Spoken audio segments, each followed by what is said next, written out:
All right, folks, welcome back. Wrapped up week 3 here at Saturday Sensei and getting ready for week 4, Mark. Yet another fantastic week of college football weekend, I should say. Yeah, another week in the books, Andy, and this one's more exciting than the next. And having these rivalry games Yeah, interspersed throughout the weeks has really added some spice throughout the season for different areas and different pockets of the country, and very, very exciting. yeah, I think it's great to have those so early. I think last weekend we had the Cyhawk game already in week 2, and this week we had the Apple Cup, the Civil War, the Victory Bell, which I was fortunate enough to attend down there in Oxford, Ohio. So yeah, great excitement to kick off week 3, and still a few more rivalry games that'll get sprinkled throughout the season, but an important feature of college football, and one that I hope they keep in the schedule moving forward, my friend. I do. I hope realignment does not change the aspect of having these games, even though they may not be in the conference anymore. Geographically, they're rivals, like the backyard brawl for West Virginia and Pittsburgh, Yeah, and great it game. just adds something into it. That's what college football is all about. Yeah, yeah, and they're so long. The rivalries. In fact, the Victory Bell, Miami versus Cincy played their 128th game. There's only they are tied for second for the longest running uh, uh, rivalry series that exists. Want to take a guess at who that other one is? I believe it would be the Civil War, Yep, Oregon State. My that's right. question for you is, who is the longest?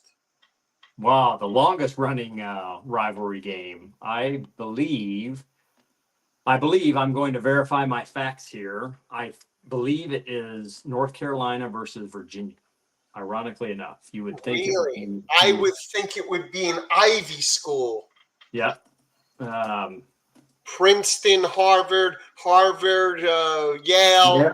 It says Yale Princeton. It does say Yeah, Yale Princeton. see that? Um, yeah, you can look up a couple different ones, but I know UNC and Virginia is up there. They may be in that bucket for tied for second as well too. But nonetheless, they are well over 100 plus games that these teams have played against each other. And again, like we said, hopefully they stay on the docket. So anyhow, again, welcome back, folks. Saturday Sensei here. You can find us if you're new to the show. Welcome. We hope you can continue to listen and find us on YouTube. And then you can see the video version of this and Mark and I's antics from a video standpoint. If you just got audio available, that's your preference. You can find us on Spotify, Apple Podcasts, iHeart. We should be hopefully on Sirius and Pandora here coming up soon. So all your household names, and we'll get the latest and greatest in college football from 2 very passionate fans. So with that, let's kick off heading into week 4 here, Mark. What recap on week 3? What was the good for you from a team standpoint?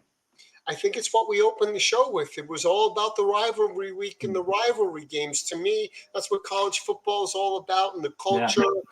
And to me, if that ain't good, then college football isn't good, right? right. That's right. That's right. And, and to me, Washington State regaining the Apple Cup with a late goal line stand, Andy, is just tremendous, right? And sending everybody into a frenzy, but then to boot Coach Jake Dickett, Yeah. Dickert passed out victory cigars in front of everybody, lit everything up, and just reveled in it. And that's what makes it great. To me, Pitt wins the backyard brawl at home, Great despite comeback. Great comeback. another comeback. They came back last week as well, and they had 12 penalties for 112 yards. It felt like they were fighting 2 opponents, Andy. Yeah, that's right. They almost couldn't get out of their own way. So, yeah, I'm with you. My my good for the week from a team standpoint has to be the Oregon Ducks. I think they finally broke out and showed us who they are and who we all thought they were in a big game on a big stage. So it was good to see Lanning and the boys get it together, and let's hope they've kind of figured things out and that continues forward for the sake of college football. I think it's great to have them at the top. So, how about on the other side of the coin, the bad, who didn't quite live up to expectations in your mind? Andy, the bad keeps getting, it goes from bad to worse. And who does it go from bad to worse for? It goes bad to worse for the people that live in the swamp. the Gators play against Texas A&M was horrific. They are cooked, my friend. Napier is out. Yeah, big call, big call. Right? I'm reserving them for the next bucket, but my bad team performance I think goes to the Bulldogs from Georgia. You know, they eked one out against Kentucky down in Lexington. I was fortunate enough to catch some of that game on the stream on the TV late last night, and I'll tell you, I watched most of the first half, some in the third quarter. And Lexington was moving the ball at will on offense. The quarterback at Kentucky there was a former Bulldog, so I think a little bit of a chip on the shoulder there. And they look really good flying around on defense and forced a couple turnovers. But Bulldogs squeaked it out 13-12. I think typically every season, every team has a scare, right? And that scare sometimes becomes a reality and it turns into a loss, i.e. Notre Dame against the Huskies. But I think sometimes they also get the scare and it ends up ending in their favor. And I think from here on out, the Bulldogs have gotten close to touching the rail and figured out they don't want to get that close again. And I wouldn't be surprised if we see them run the table from here. But that's who I had my bad performance chalked up to. How about the ugly? What was really bad for you? You know, it's very interesting that as we have these segments, that our picks intertwine and switch. You know, from the bad perspective, I was Florida and you were Georgia, and like I was saying to you, Napier's owed $27 million, and I'm being told that the boosters have already raised that money, so the school won't feel the impact, and he'll be out. Just to give you an idea, he has more losses at home right now than Spurrier and Meyer did their entire careers. Wow. Right? But that was from the bad side. The ugly side is where I'm flipping with you. And to me, watching that Georgia offense held to one touchdown, beating Kentucky 13-12 was ugly.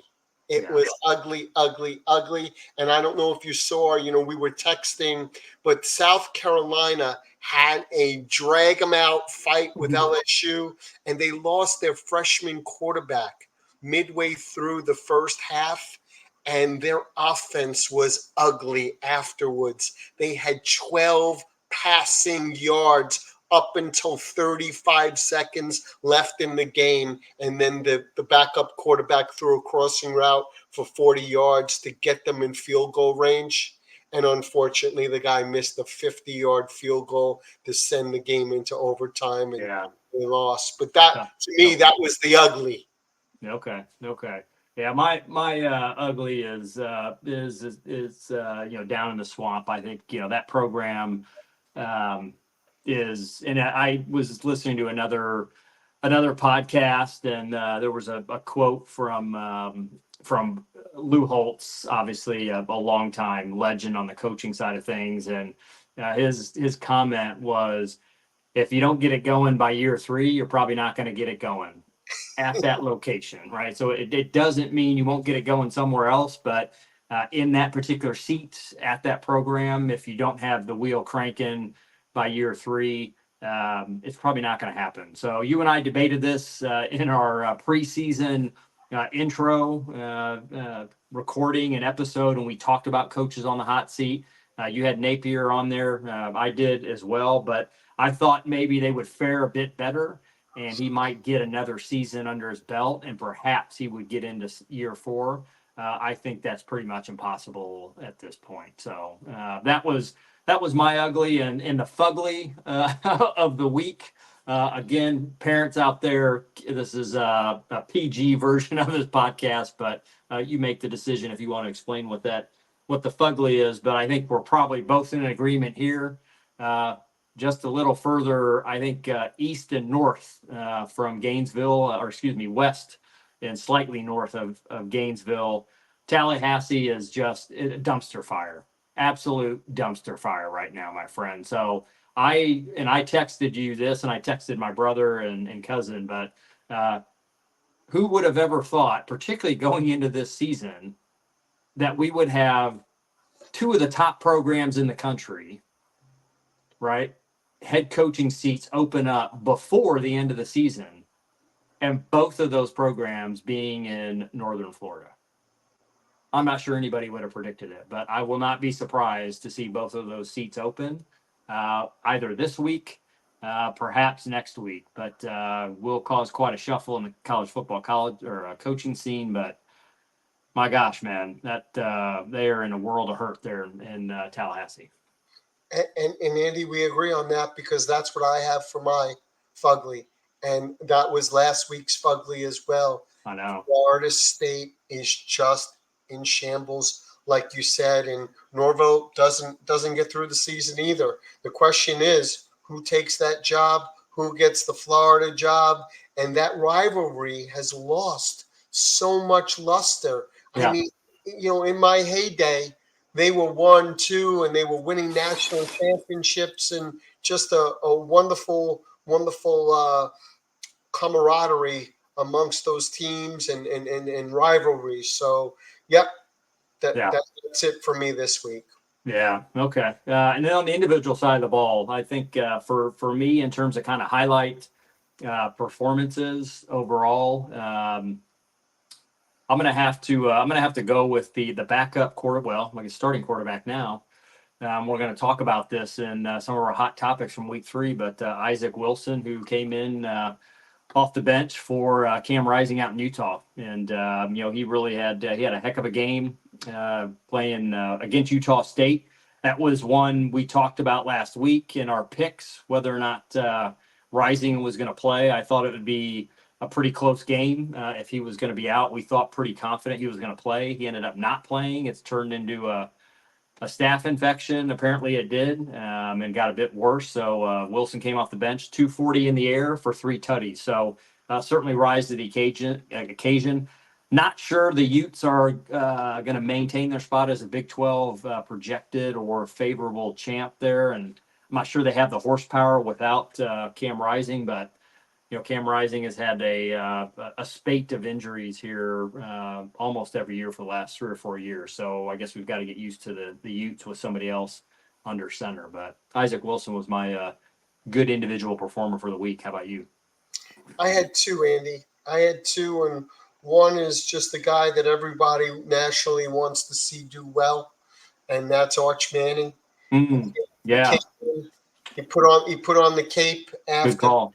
The quarterback went down, 5 touchdowns, including 2 in a 3-snap span. He threw for a 19-yarder on the first snap, and on the third snap, believe it or not, and this is a Manning we're talking about, ran a 67-yard. Did you see the run? I did. Seen the video of it? I did. Wow, I put the video. I didn't see it live. It was amazing, right? To see him. Far more athletic than his uncles. Than his uncles for sure. So impressive. Right. And then my second one or my honorable mention, and this is a guy that I've talked to you about early on in preseason. This is a team that I called out in preseason as my dark horse, and this is Pitt, and this is Eli Holston.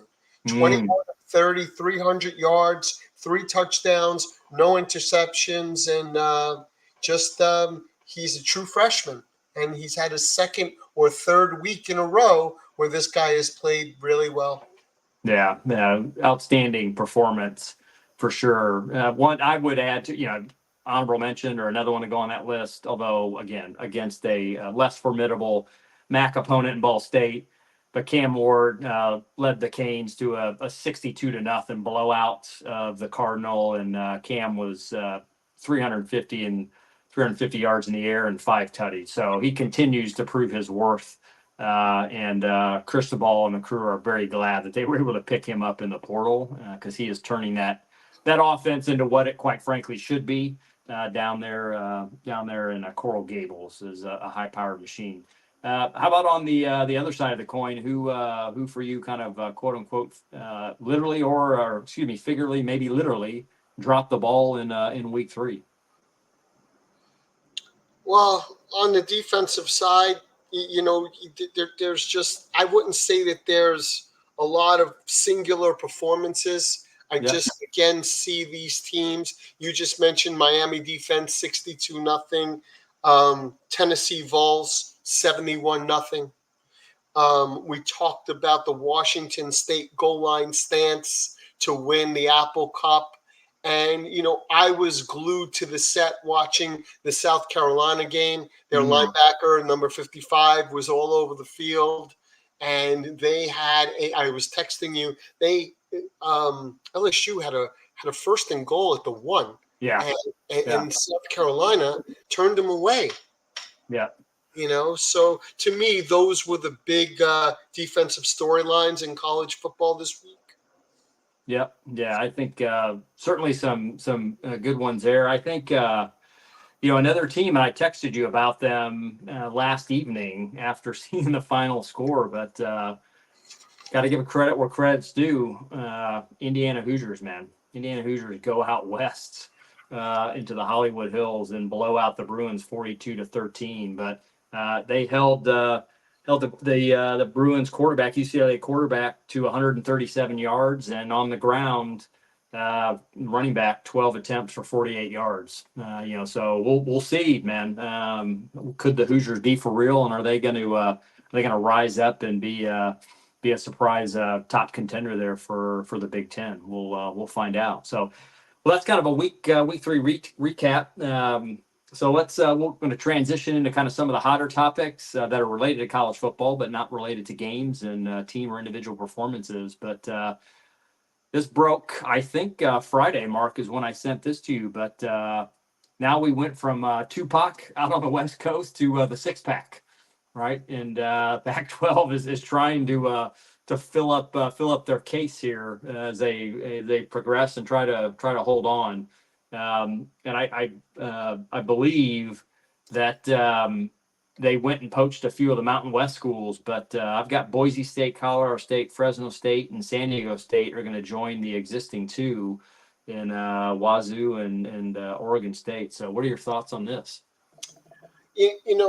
Just disappointing because the Pac-12 in their last year, probably had their best season of all time, and they were just incredible. Yeah. Where did you say 2 or 3 teams remain? Which is Well, there were just 2. Yeah, Washington State and Oregon State were the only. That was what made up Tupac up until this recent announcement. So to your point, in able to build up the program, they're going to have to pull from geographically a place that's close to Mountain West. And typically those were teams that were not as good as the Pac-12 and now begin to raise their game based upon how they recruit, how they use the transfer portal, up their game, and then become worthy members of a conference like the Pac-12. So it will take some time, but I think it's necessary. I do not want to see it go away, and I'd like to see it survive and thrive. Yeah.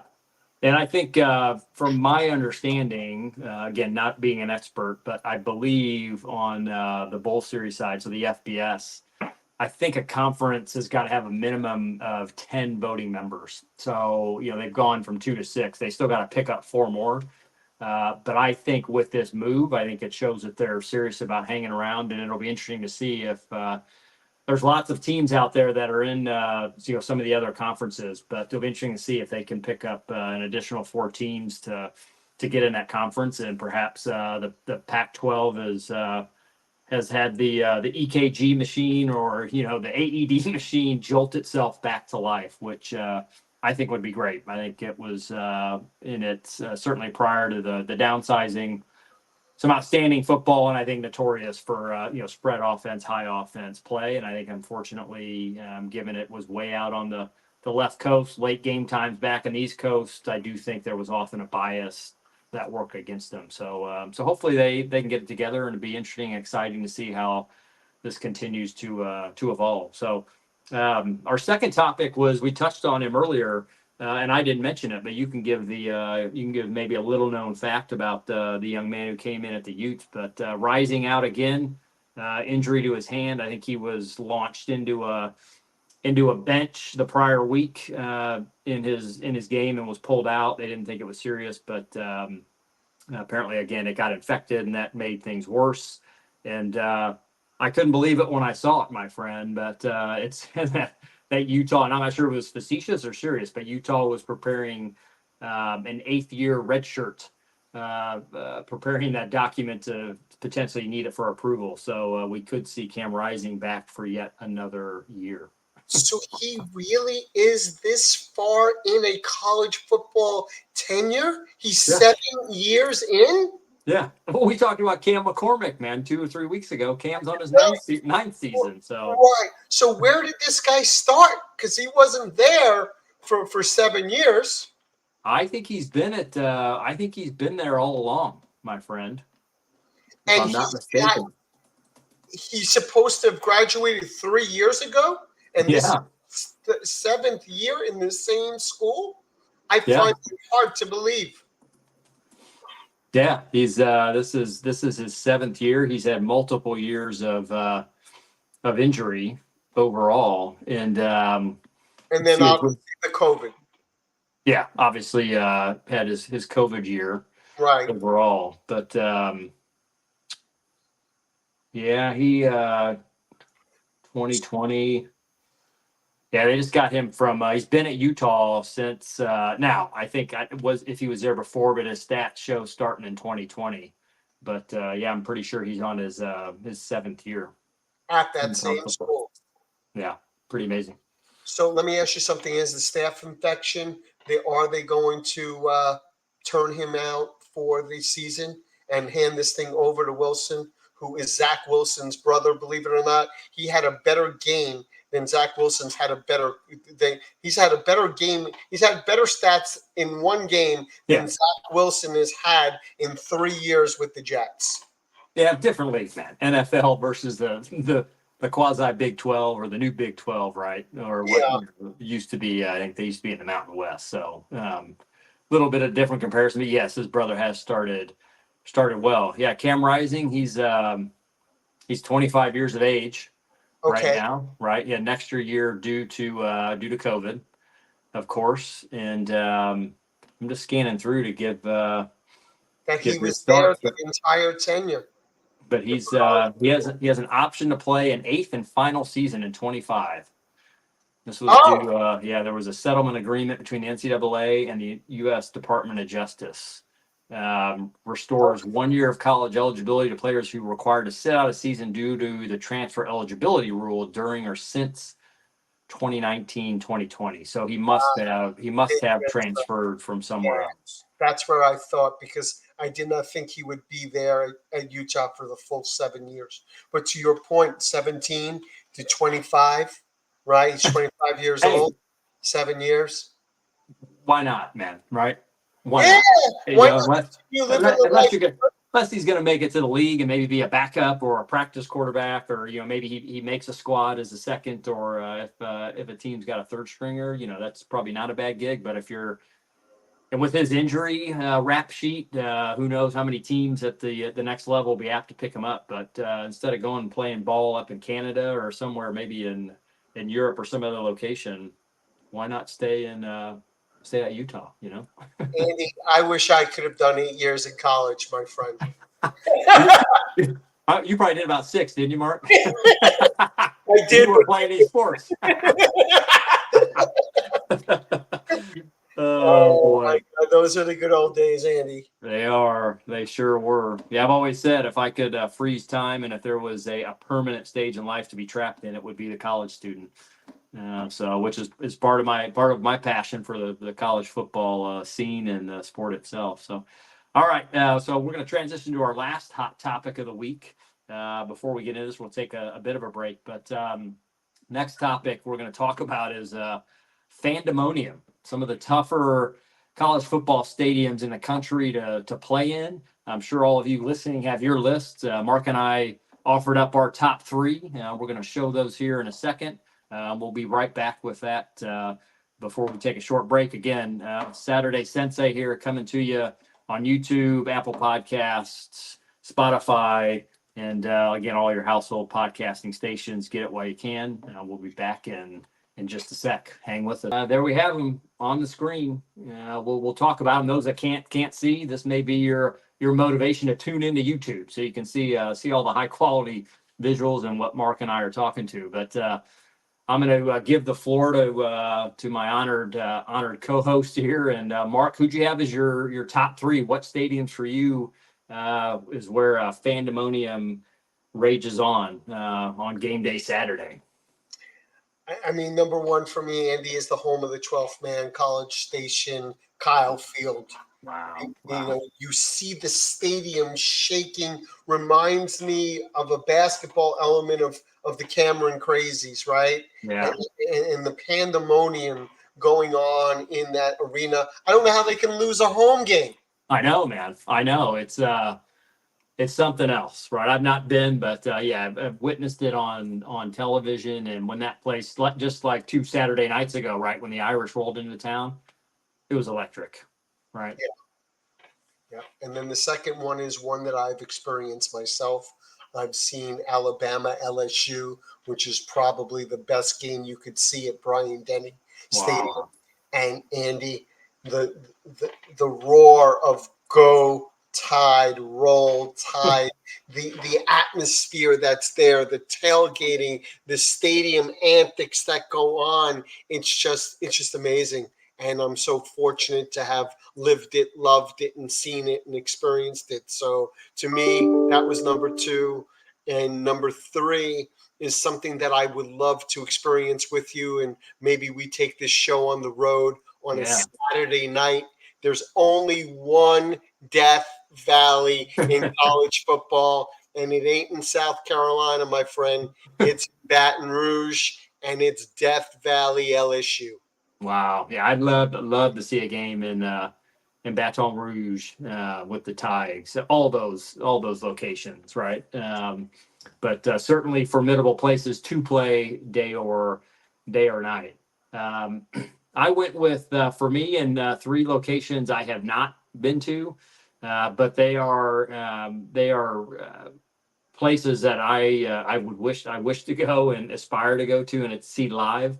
I started out with Lane Stadium in the home of the Hokies, Virginia Tech, man, and Enter Sandman. You know, that environment in that crowd, and I'll never forget the. I play the videos of these things pretty regularly before we get as we're leading up to the first kickoff because it just amps me up, man. It just gets me super excited. But I'll never forget watching live the kickoff in 2021, I believe it was, when we were just back from COVID. Although maybe it'd been 2022 when it was full attendance allowed. But Fox Sports, Fox had the game with Virginia Tech, and that place was just spilling with people. And they turned on Enter Sandman, and that place just erupted.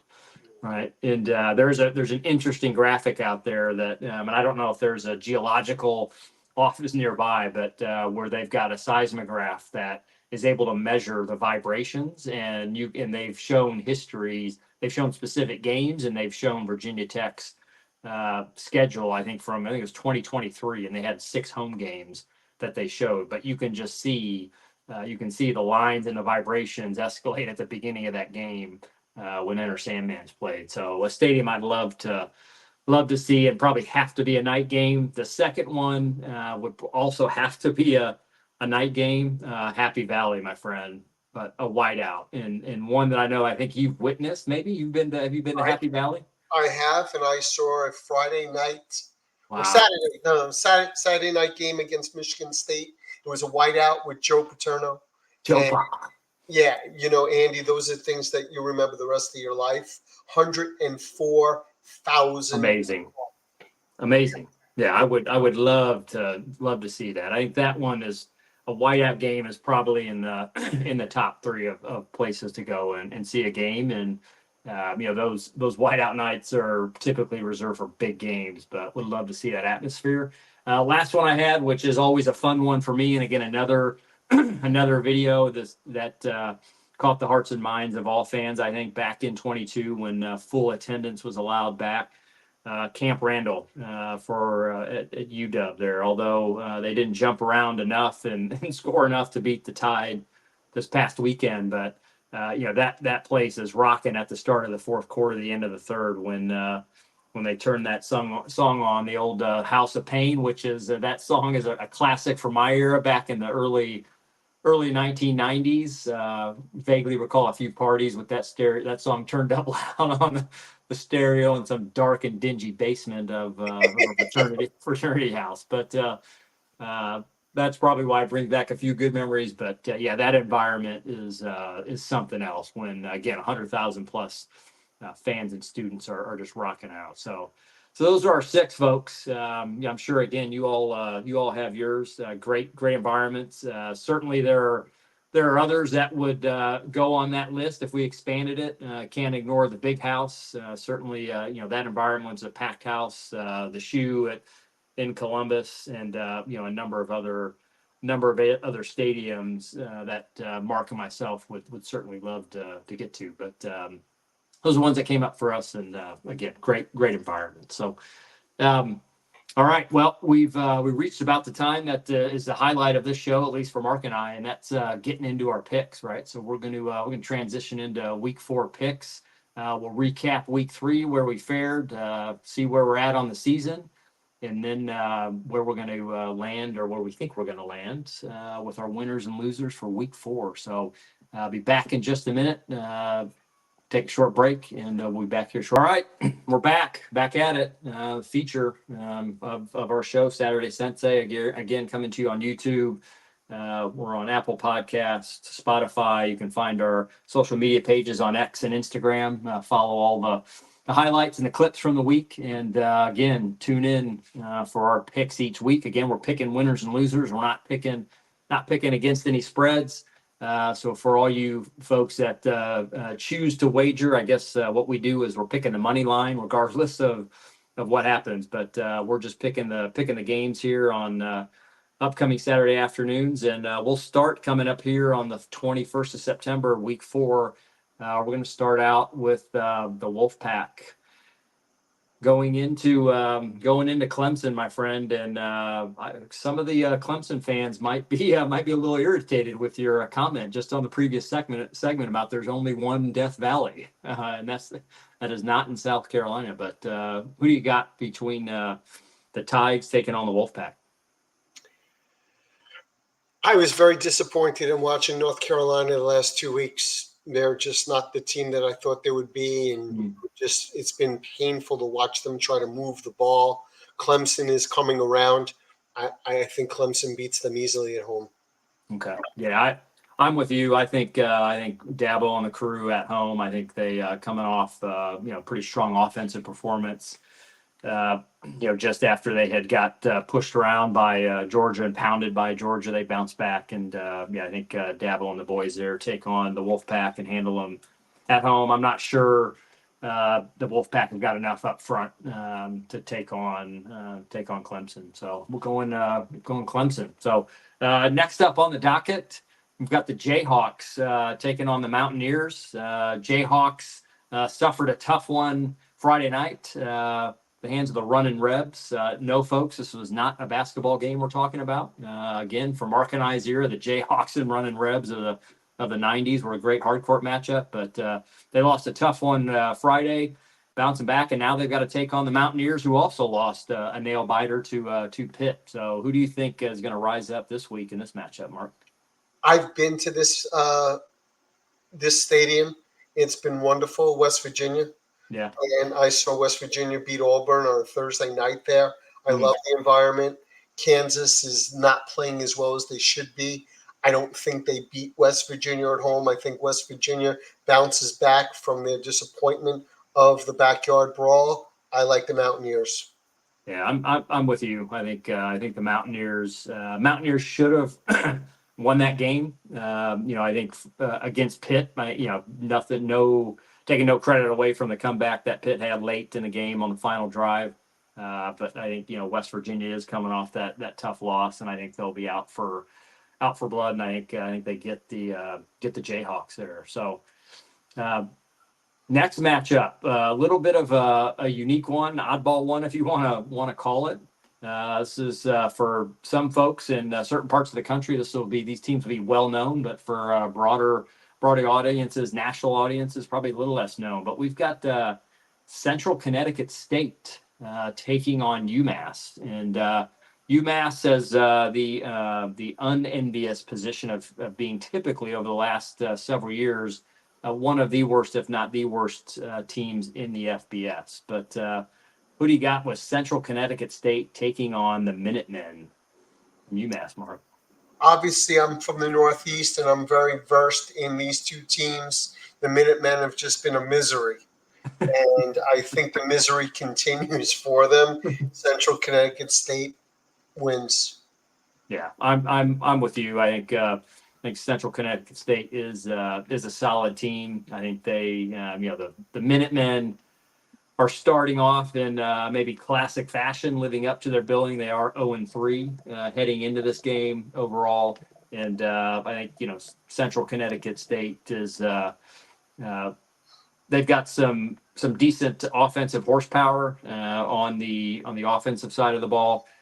Brady Olson under center at the quarterback, and Elijah Howard in the backfield. I think the Blue Devils take down the Minutemen this coming Saturday. So it'll be an interesting matchup. We'll see how that shakes out and where we land on that next week there. Next one, big matchup. I think game day is traveling to this game to Norman. The Vols taking on the Sooners, my friend. This is a huge matchup that I'm not sure preseason everybody thought it's big brand names. I think, and I would put myself in this bucket. I thought big brand name game. Wasn't sure the competitiveness would be competitive, but in terms of playoff stakes, but no doubt this game is carrying high stakes for the playoff. And boy, the Vols behind Nico and that offense, I think a lot of people are getting on that bandwagon there and jumping on behind the Vols. But this will be a really good test in Norman. So who you got there? Andy, this is the game of the week. This is the game of the week. This is Nico versus Bowman. And, it's in Norman. Bowman threw 5 touchdowns this week. He's getting better and better. Nico is a freshman, and he's developing. I think Bowman beats him in Norman. So I like Oklahoma. You're going Sooners. Well, Venable has been notorious for his watertight defenses. So I think he is that team is going to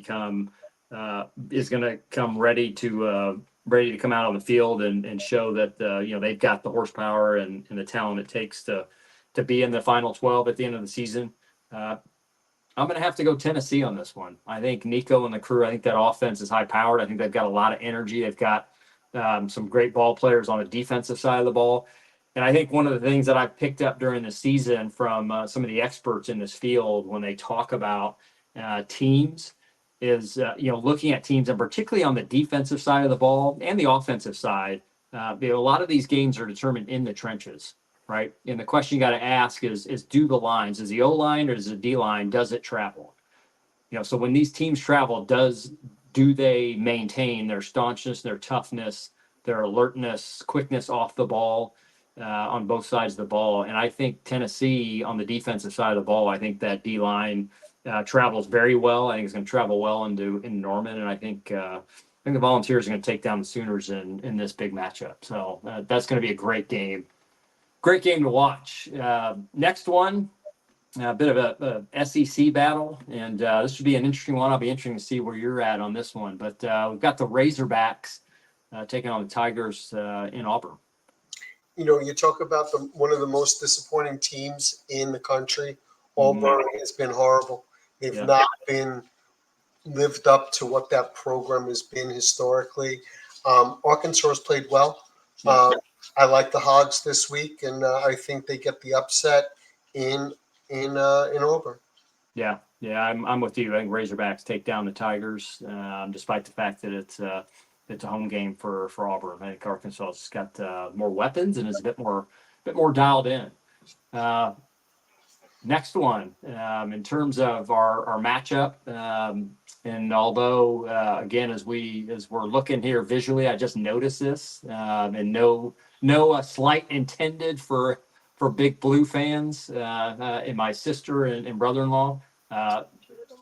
that is not West Virginia. So if you're looking at the logo and wondering if Michigan has changed their logo, they have not. It's a bit of a mishap, but we've got the Trojans taking on the Wolverines in Ann Arbor. Big game.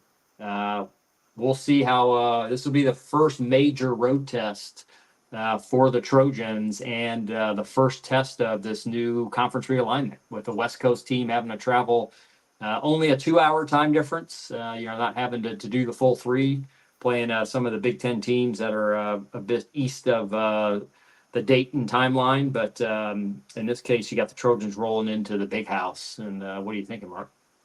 The Big House isn't what it was. Michigan's cupboard is bare.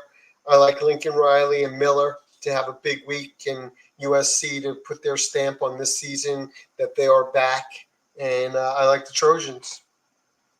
Yeah, obviously a big fan, but I think on both sides of the ball, I think defense is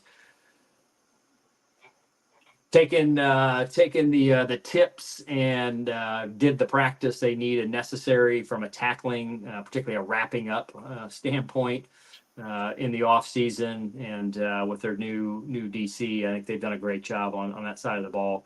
I'm with you. I think Michigan has been, the covers have been stripped pretty bare, and I just think that, again, the fallout of all the sign stealing and Harbaugh leaving, a number of transfers. This Michigan team is in not a rebuilding year, but I think a bit of an off year. I think the Trojans march into Ann Arbor. I think it'll be a decent game. I could see SC winning by a couple touchdowns, and it feeling like a close game, but the scoreboard may not reflect. I think it'll be at least probably a 3-score game, but I like the Trojans in Ann Arbor. So next matchup, we've got Rutgers taking on Virginia Tech, and again at Lane Stadium. We talked about that environment. It'll be rocking, I'm sure, for this game. But what do you got on that game, Mark? My heart says Rutgers, but my head says Virginia Tech. Rutgers is getting better and better, but they're not there yet, and they're certainly not there to be in that environment. Virginia Tech at home. Yeah, I like the Hokies. I think they lost a tough one in that week 1 to Vandy, bit of an upset, but they still, although each week that Miami plays and we get to watch them and see them get better, I think it's going to be a very large hill to climb for the Hokies to take down the Canes. But I like Virginia Tech in this game over Rutgers. So next one, my friend, big AAC game here out on the East Coast, or the Memphis traveling out to the East Coast, rolling into Annapolis, Navy Marine Corps Stadium. I'll be blessed enough to hopefully be there live and in person. It'll be my 3rd game of the season out there. Been fortunate enough that things have lined up that I've been able to make that trip. Memphis coming off a huge win, although as each week passes, beating Florida State seems to not be that big of a task, but nonetheless, that's still a very big win for that program. A lot of athletes on the Tiger side of the ball, but Tigers at the midshipman. Mark, who you got? Andy, you might be looking at a playoff team. You might be looking at a team that may be eligible for an at-large bid. That win over Florida State was no fluke, even though Florida State's not who they were. I love Memphis this week. Okay, you're taking the Tigers. Yep. I think they do have. They showed it against Florida State. They've got a lot of athletes. They're very very well disciplined. In terms of the offensive side of the ball, just from a stat standpoint, they are averaging 281 yards on the ground, 7th in the country overall. Defensively, they're giving up 83, 26th in the country. Passing offense, a little less to be desired, and giving up 240 plus in the air. But Tigers are loaded. However, this wing T offense that they've installed at Navy, I think, is suiting them very, very well, in the athletes and the discipline that they have. And the defensive side of the ball, they've got some great play out of the secondary. Again, Navy's never the biggest squad on the field. I would argue typically every game they are the toughest and have the toughest players. But Given this game's happening at home, it's going to be a big game, both coming in undefeated. A lot at stake here. Potentially the winner of this game could roll on to win the conference. And who knows, depending on their victories and the size of those victories, may be a potential at large. But I'm going to go with the midshipmen in this one. I just think that new offense and being a home game, and I think we might see a little bit of a letdown from the Tigers coming off that big win last week. So I'm going midshipmen over the Tigers.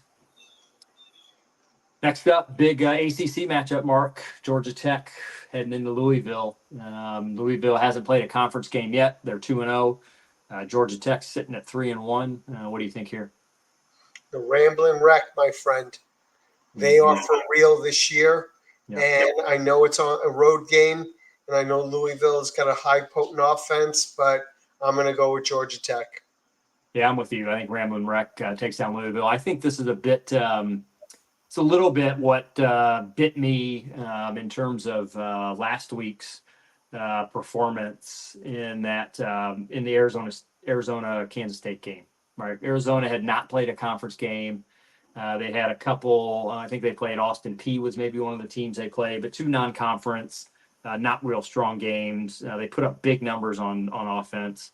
Yeah, and they came in and ran into a bit of a buzzsaw on the defensive side of the ball with the Wildcats, and I think potentially the same thing happens here to the Cardinals. So I'm going Georgia Tech. So that takes about halfway through our lineup. We'll take a quick shift here.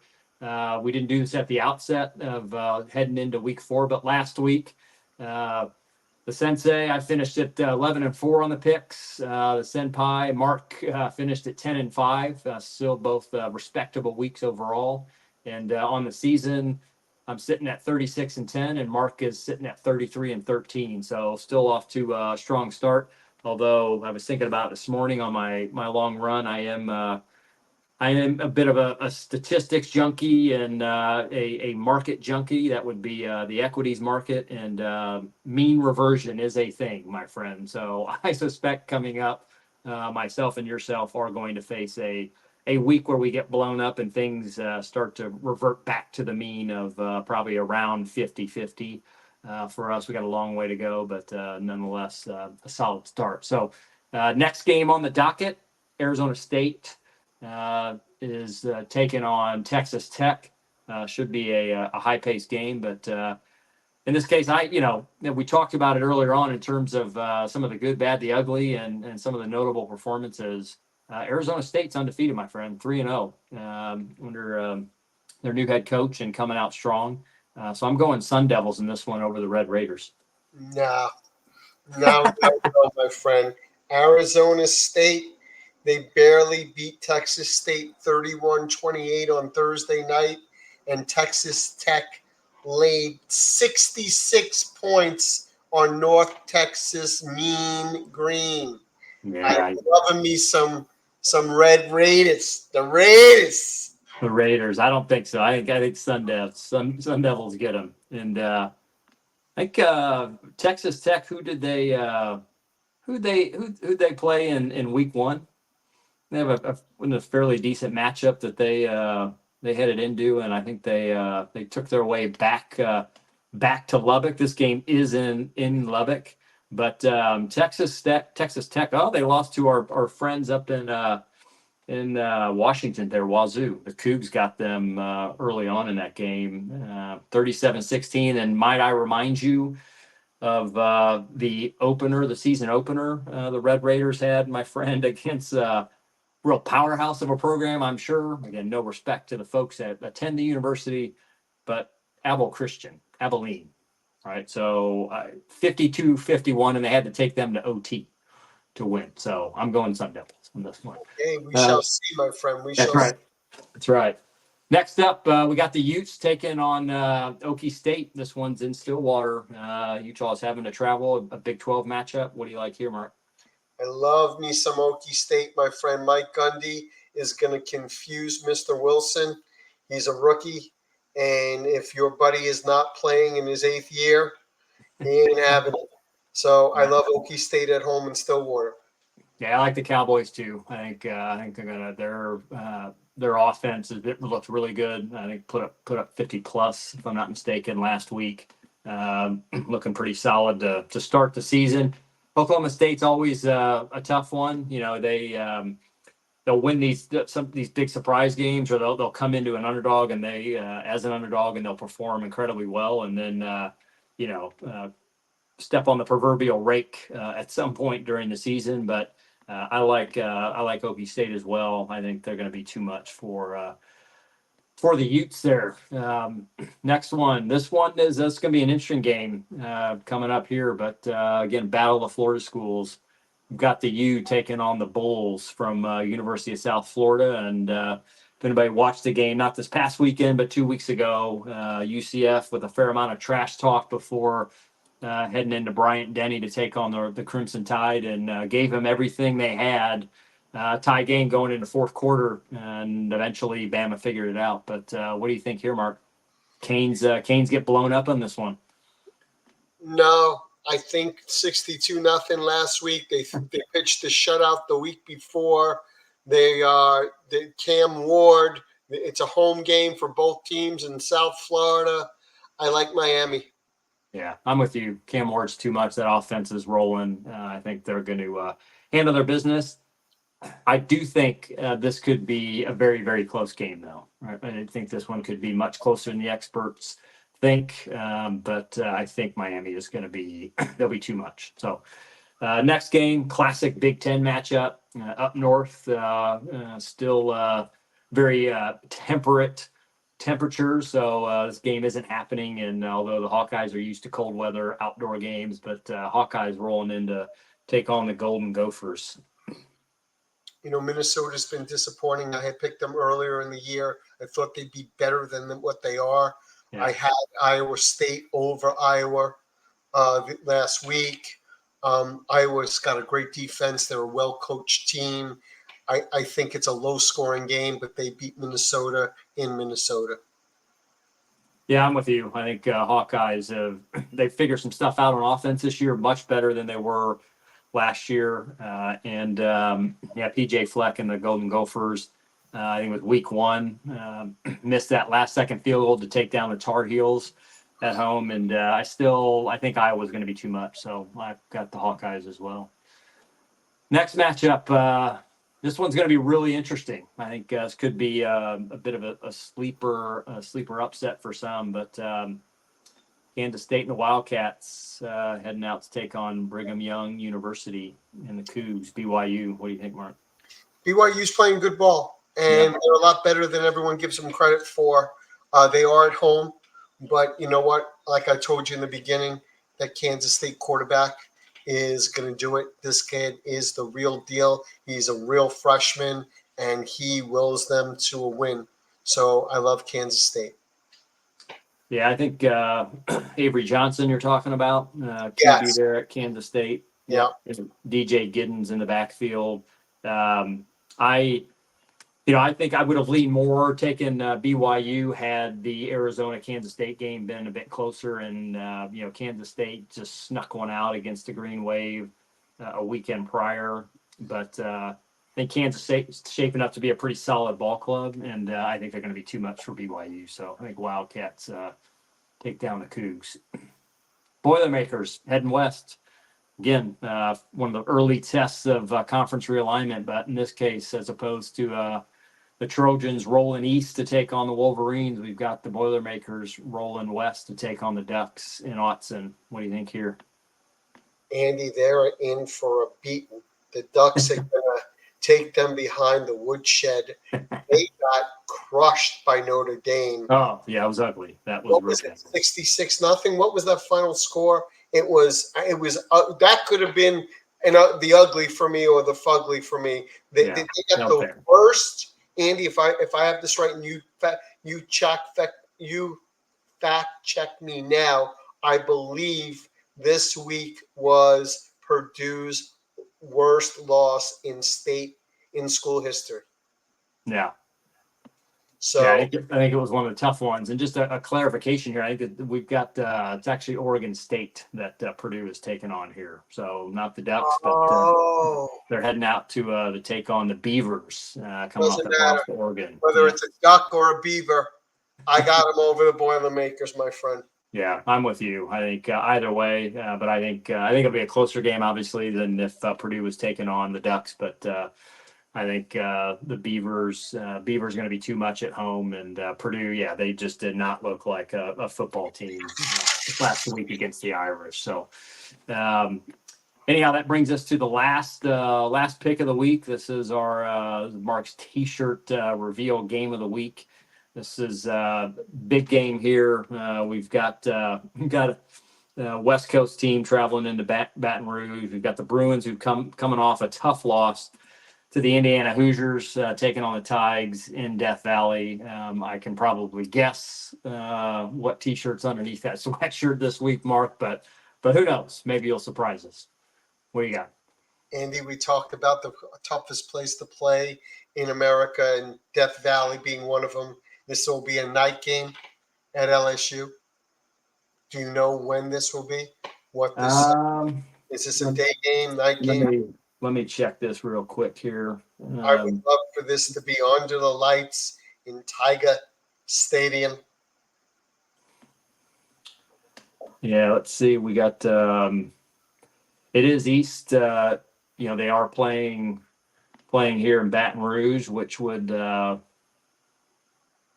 think it would line up for it is nope, it's a 3:30 start. 30 start, regardless, Yeah. Andy. Yeah. The T-shirt pick of the week is Go Tigers! Yeah, I agree. Not surprising. I thought you may pull a Bruins T-shirt out there, and I'd be like, "What, man? You clearly didn't watch any of the game against IU." But yeah, I think the Tigers roll at home. They're a big favorite, a 3-touchdown favorite plus right now. But I think Kelly and the Tigers take it to the Bruins at home and win that game pretty handily, I think, overall. So there you have it, folks. That's the lineup for the week's 15 games on the slate overall.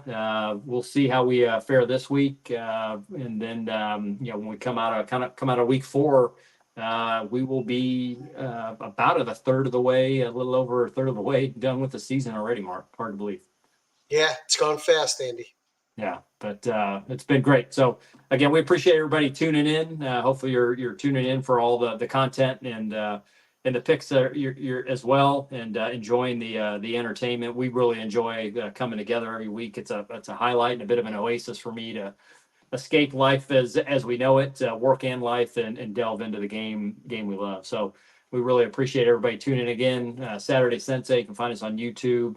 You can find us on Apple Podcasts now, soon to be coming to you, hopefully here on Sirius, Pandora, and a couple of other well-known names. So hit the like and subscribe button where you can. Pass it on to your friends and other passionate college football fans, and we will see you back here in 1 week's time. Take care, folks.